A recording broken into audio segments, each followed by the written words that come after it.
when we have strong homes, we have a strong church. And he understood when we have a strong home, we have strong communities.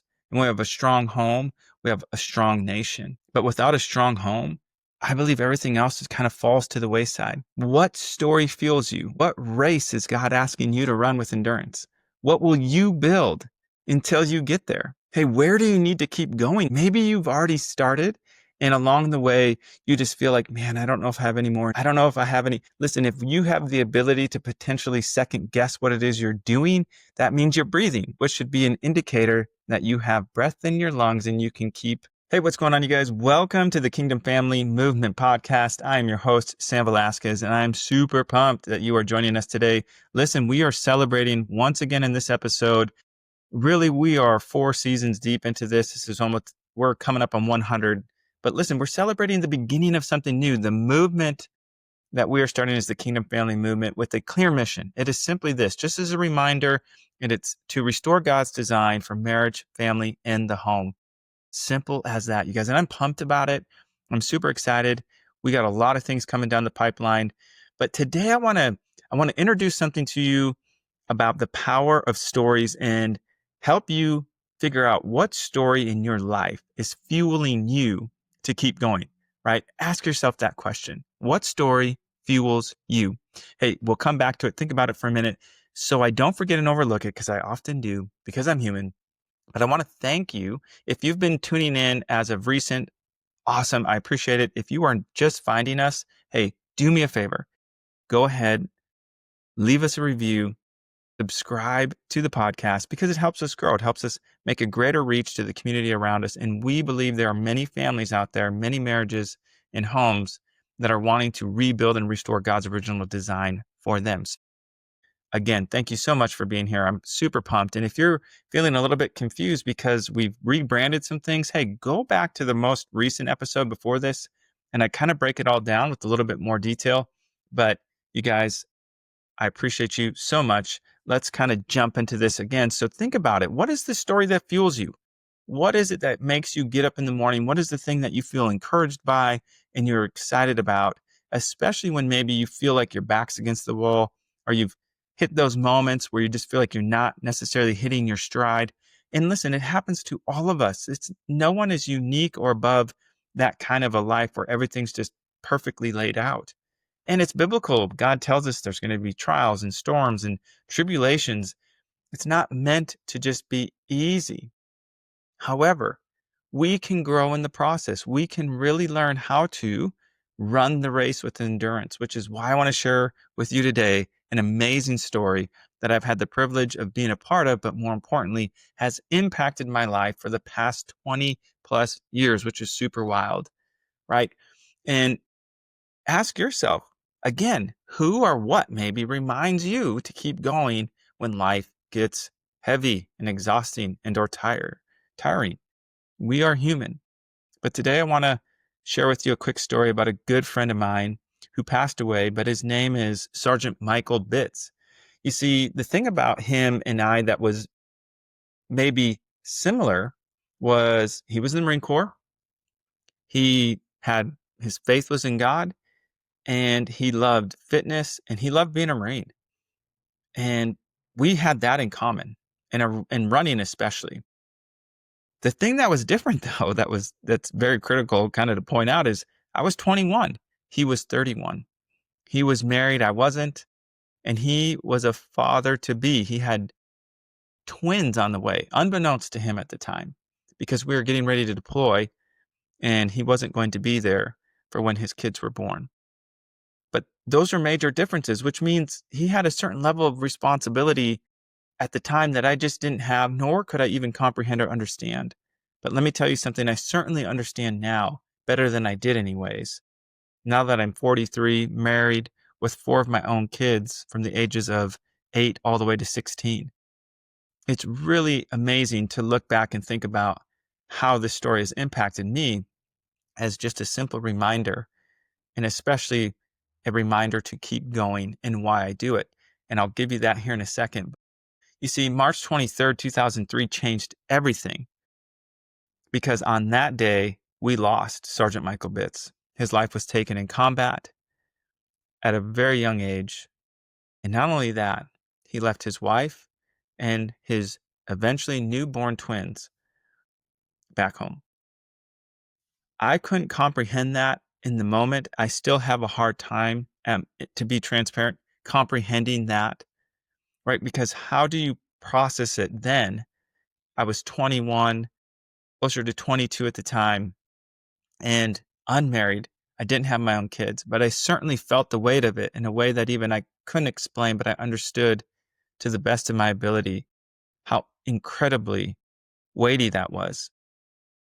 But let me share this though, because it's important. Before he passed away, he did see his twins. His wife had sent him pictures that miraculously really got to him through the mail. And getting mail overseas isn't like how we get mail here. It's a process, and the likelihood of it being late or not getting to you is much higher. So he did get to see his twins. And that was a relief to me because I was able to tell his wife that he got to see his twins. But here's the thing about Sergeant Michael Bitts that really sticks with me, that fuels me in my everyday life and reminds me. You see, we used to run together, and we would go on these runs from time to time, and we'd be going, and I'd say, well, hey, how much farther do you want to go? And he'd say, I don't know, let's keep going. I'm like, okay, well, where is that? Where's that at? And he'd always say, well, we'll find out when we get there. And I would always think, well, listen, that's not a very good answer, Michael, because we're running already for a good distance and we then need to pace ourselves. And I'm now trying to guess how far you might want to run. And you're telling me we're going to find out when we get there. Okay, hold on, right? He brought a whole new level to a scripture that we may be familiar with about running the race that is set before us with endurance. And I think, okay, right. Endurance now is taking on a whole new meaning because, endurance isn't just measured in miles, right? It's measured in a willing obedience. And that's what you had to have with him. Now, I'm not saying like obedience, like I obey God, but I'm just saying, man, I had to trust the process and say, okay, but we're going to get there, wherever that is. And our job right now is just to focus on keeping going, keep moving forward and not worrying about the rest because you'll find out when you get there.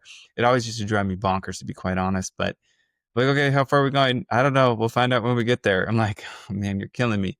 All right. The good thing is I think I was a better runner than him. Maybe that's biased to say, but I loved running at the time. If I wasn't running 10 miles a day back then in the Marine Corps, this is 20 plus years ago. So I don't even run anymore really, but it just brought a whole new meaning to endurance. And it taught me the lesson about not that I don't make the mistake still or fall into this trap of mindset, but it's to not be so focused on the destination or the outcome and just to keep running. And you're going to find out when you get there because you see, Sergeant Michael Bitts reminded me too of the truth that James 4:14 says is that life is a vapor.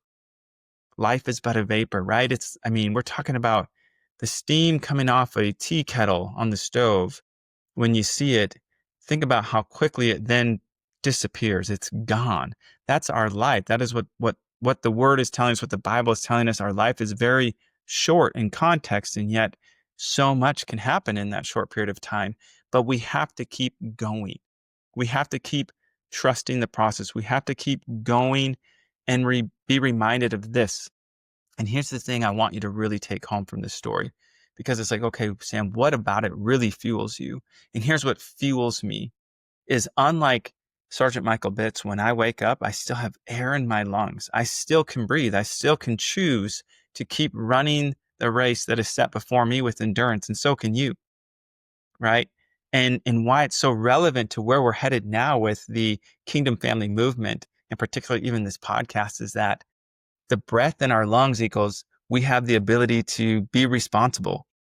Breath equals calling. Breath equals stewardship.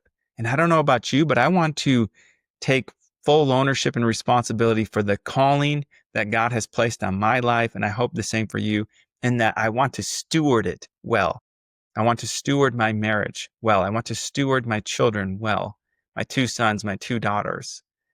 And Hebrews 12:1 speaks to that in correlation to the story that fuels me because Michael Bitts used to love running, and to run the race with endurance that's set before us doesn't necessarily say, and here's where you start and here's where you end. And we do know there's a ending. We know there's a destination, but we don't always know exactly when and where it's going to be. Word is told to keep running, not only with endurance, but with faith. And I'm fueled by this story because in the funniest of ways, is as annoying as it was and obnoxious as it was, because it's like, hey, how far do you want to go? I don't know. We'll find out when we get there. Nobody likes that answer in reality because we want the details. We want the outcomes. We want to know exactly what it's going to be. We want to know what the algorithm is going to tell us, and we want to be able to pinpoint it because it gives us a certain, rest assured feeling. But that's really not faith. And this is why it connects so big to the Kingdom Family Movement, because the truth is, that's exactly what it is, a movement. We're moving in a direction. I know the direction we're headed. Where there is, hey, that's beyond my scope right now. But I know it's important. And I know because I have air in my lungs, it's worth fighting for. It's the thing that fuels me, one of the stories, to keep building Kingdom Family Movement. And here's why. Because marriages matter. Your marriage matters. Homes matter. Your family matters. The next generation matters. And if not for them, for who? And so we keep going. We keep pressing. Okay. And the stakes are high, right? The Kingdom Family Movement is such a big threat, I believe, to the enemy. See, if the enemy can fracture the home, he can fracture the future. But when we restore the family, we restore culture. I believe that wholeheartedly. Psalms 127:1 has been such a foundational pillar for me in this whole movement. And I just want you to be encouraged because remember this. Here's what it says. It says, unless the Lord builds the home, then those who build it labor in vain. Could you imagine building a home thinking it's going to be amazing but you're also certain it's going to crumble? Nobody would do that. Why would you labor and put all the sweat equity into a home? Let's just say, why would you build a home that you know is going to catch on fire and burn down the next day? Nobody would do that. Well, that's kind of what it's saying. Why would we build anything unless we build it on the foundation of Christ? See, Genesis 1:27-28, you can look it up. It talks about God's original design for the family. That's why this is so important to me, is I think he's really wanting to restore his original intent for marriage, family, and the home. See, the family is like one of the first things God instituted was the family. And we are, as the family, the church. See, because I believe with the Kingdom Family Movement, if we want to see revival, it's going to start in our homes. And we got to remember the home is the first ministry. And when I think about the home and ministry, Sergeant Michael Bitts was an exception. Like, he was so exceptional. He was so gentle. He was so kind. We're talking about Marines here, right? So there's a kind of a rugged toughness to us maybe. But the truth is, the fruit of his life always showed through his kindness, his patience, his ability to communicate with anybody, the way he treated his wife. I never saw him be disrespectful in any capacity. He was an exemplary example. Is that redundant to say? I don't know. So he understood that when we have strong homes, we have a strong church. And he understood when we have a strong home, we have strong communities. And when we have a strong home, we have a strong nation. But without a strong home, I believe everything else just kind of falls to the wayside. So think about this. Ask yourself, what story fuels you? What race is God asking you to run with endurance? What will you build until you get there? Hey, where do you need to keep going maybe? Maybe you've already started, and along the way, you just feel like, man, I don't know if I have any more endurance. I don't know if I have any. Listen, if you have the ability to potentially second guess what it is you're doing, that means you're breathing, which should be an indicator that you have breath in your lungs and you can keep going. And I get it. I understand what it feels like sometimes to feel derailed. And it doesn't mean we should ignore our feelings, but we can't let them determine or dictate our next course of action, especially if it's in alignment with what God's calling you to step into faithfully and to run with endurance, meaning you don't have to sprint. You just need to stay at a pace that allows you to keep going. And listen, I don't know who needs to keep going. Okay. But here's why you can keep going, because it affects your spouse, it affects your kids, it affects your home, your business, every aspect of it. Right? In Galatians 6:9 tells us, if I remember right, it's talking about don't grow weary in doing good, because in due time, in due season, you will reap a harvest. So keep going. And it's truly not about me. It's not about you. It's not about accolades and applauses, you guys. It is about the air in our lungs, which means we have the capacity to continue building the kingdom of God and fulfilling all the things that He's given us the ability to do through the power of the Holy Spirit, of course. But be obedient to the place He's called you to go, right? If I can just charge you and encourage you with this, is keep going while you still have breath. Don't count the miles, just refuse to quit. Let God use your story to fuel your calling. And if you just need another story to hold on to, hey, think about this. Sergeant Michael Bitts served faithfully. He set an example of what it means to be a good husband. I believe those same attributes would have rolled right into him being a father of twins. And he kept going, even though the cost was great. And for that reason, because I know that, and he's no longer here, I think the least I can do as a friend is remember the breath in my lungs allows me to keep running. And just like he'd always say, hey, we'll know when we get there. Keep running. Okay? Because here's the vision, you guys. Together, we're going all in. Together, we restore God's design for marriage, family, and the home. And together, revival starts at home. You guys, I want to land the plane. As always, I appreciate you for tuning in. Thank you so much. Listen, if you want to stay connected, it's very simple. Here are the ways you can do that. Number one, share this episode. Okay. Second, subscribe to the podcast. All of the show note links are below.